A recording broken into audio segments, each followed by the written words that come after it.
Okay, so I want to talk about 3 high-low reads and kind of a discussion on them. So I mentioned it in the empty, but I'm a big fan. So this will be Hoss. Okay, so this could be Hoss, right? So you get a hitch, slot fade. We allow them to hitch as well, and then a hitch out there. And then all of these out of empty protection, we kind of talked, are going to be paired with switch lightning.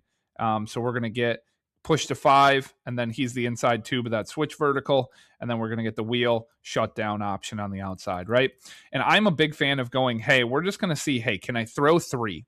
Right? And you should be able to determine in one step whether or not I'm doing that. Now, you're not going to throw it until 3, or if you're a punch step guy, until the back of your punch, right? Like, again, I'm not huge on footwork or anything like that.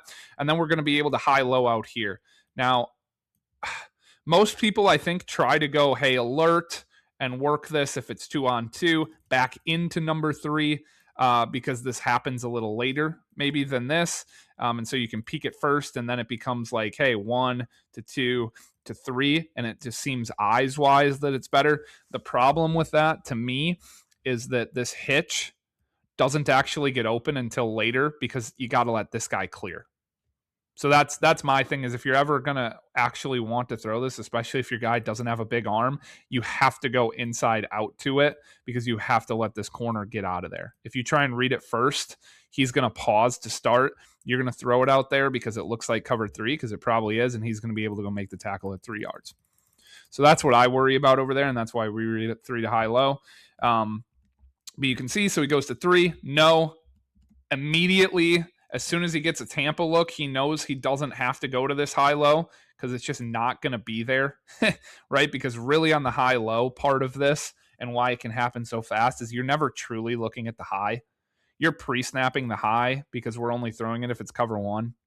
So you're really just going, did the corner bail, and can I throw the wide hitch, right? So can I throw this? Can I throw this? And then I'm back.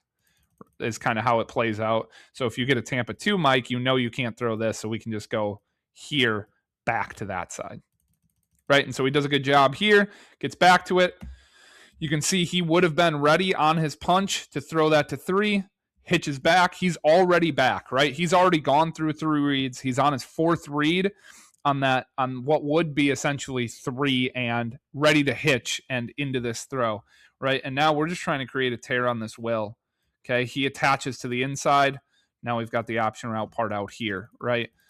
He gets wide with the running back. We've got all this space in the middle because the mic has to take away this. He can't play the backside, which forces teams to do what? Drop 8 probably, right? So this one, okay, now we're going with Slappo to the field. So the only difference is we got a corner and then in and an in. Again, this fits into the 3 to high-low. Why? Because we're going 3. There's no difference if he ran a hitch versus he runs an in, right? To the high-low part, again, we're really only going to look at this if it's man. So we're just looking, did the corner bail? Okay, and then we're back to the same exact thing on the backside, right? So this was the first play of the game. First play of the game. We don't like 3. He didn't want to get out here. That's fine. He's already back in time. I think he could wait just a step and probably hit BP coming in this window off of that guy, but he doesn't. He hits Gage back down the stem. I think that's completely viable. First play of the game, we're rolling, right? We found a completion in quick game to get ahead of the chains. Okay, but the great thing is we came back to it 2 plays later, right? So that was play 2. This is play 5. So that would be the 4th play of the series. So 2 of our first 4 plays are the exact same play, and this time pretty much the same look, but slightly different. And he does wait for that window. And now we hit it in a different window for 25 instead of 8 off of the same look on the same drive. And so that I think is pretty good. Okay. Later in the year, now we widen these guys out. Not a huge fan of wide, but for this, it can be pretty good. But we're just going to read it the exact same way. Okay. Not going to be throwing 3 here. Not going to be throwing that wide hitch. So we're already back. Okay. Now we're just reading that will. And you can see his eyes here, how quickly he gets back over. That allows him to read that will a little bit longer. You know that you have all this space here, and he's able to take it, rip it, put it in the window, take a hit. We get 19 yards. Okay. I like it more like in 4 verticals. I think that mic kind of gets in the way and hangs out on that backside switch lightning, where it's not going to be a catch run as much. The nice thing about doing it this way is that the backside, especially out of empty, this could be a catch run a lot more often. So it can hit bigger because you've already widened the mic. Okay, this one they're plussed in a little bit, so you're probably expecting to roll to 3. I would imagine he takes number 3 here, right? And he shouldn't break out like that. He did because this was technically called something different this week, and he could break out. But on Haas, he wouldn't. But see, we can still take 3. He could have waited. He could have maybe thrown the wide hitch, but you can see what we're coming back to is still a pretty good window there on the backside. Okay, so with check protection, now we kind of talked about we can still do that same read, and now we can have a running back low option route rather than him running the wheel like we would out of empty. So we do that here. Okay, we can just take the hitch. We do, right? So we're going to have a couple of those. This one, we wind up taking the wide hitch. Now, again, it was called Sparty here. And so what that meant was he was running it at 10 instead. And then that inside guy has an option route instead. But so we don't throw 3, but now we can get to that high-low and see what I mean about, like, if you go outside in and you try and throw this thing now on that wide hitch, if it was at 5, he's able to break down and go. But because it takes longer, you can see you get him to bail a lot further away. And now it's a lot easier to get that ball out there. And now you have a lot more space, right? Because he's catching this at 10 because that's what it was this week. If he's catching this thing at 5, look at how much space he has. And we do this drill in practice. If you watch our practice philosophy video, you'll see it. We do wide hitch leverage where our guys get a lot of work at, okay, hey, how can I make this guy miss and do that kind of thing. So that's why I like the 3 to high low part of it. And then we'd be coming back to that low option route late.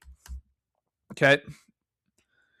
So this is now we can hit it right here. But what I want you to pay attention to is, okay, if he was to do the read, look at how soon, because it's empty protection, look at how soon that low option route on the backside happens. By the time you're able to get back to it, that option route's already happened and it's not as good.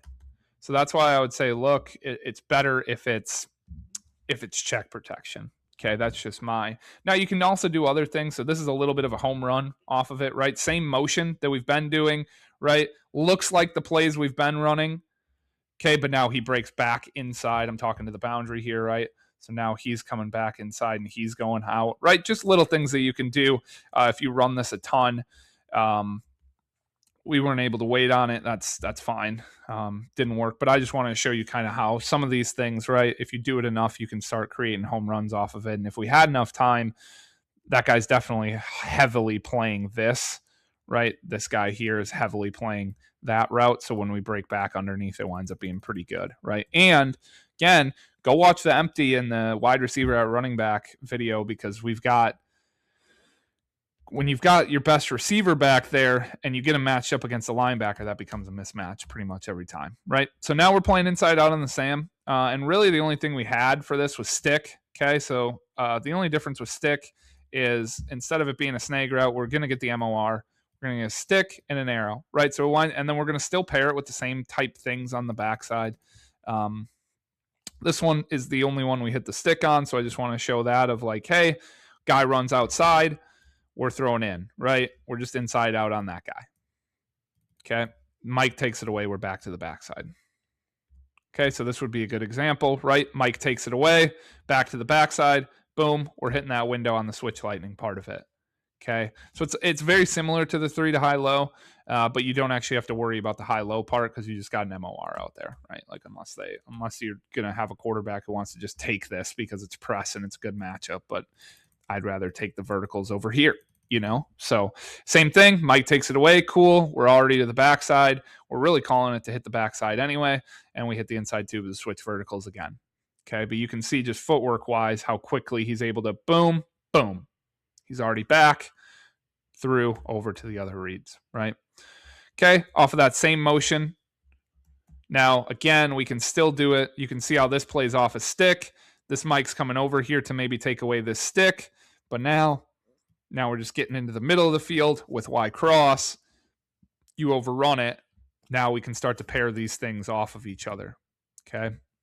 I do want to quickly mention, like, you can still just do pick a side stuff. I think the teaching for me becomes different, where if you're going to have double low option routes, right, basically, whatever you do here, whether you want to go here or here or here, whatever you want to do there, I would say from a read progression standpoint, from the quarterback, pre-snap, you've got to figure out which one do I feel like I have a better completion on.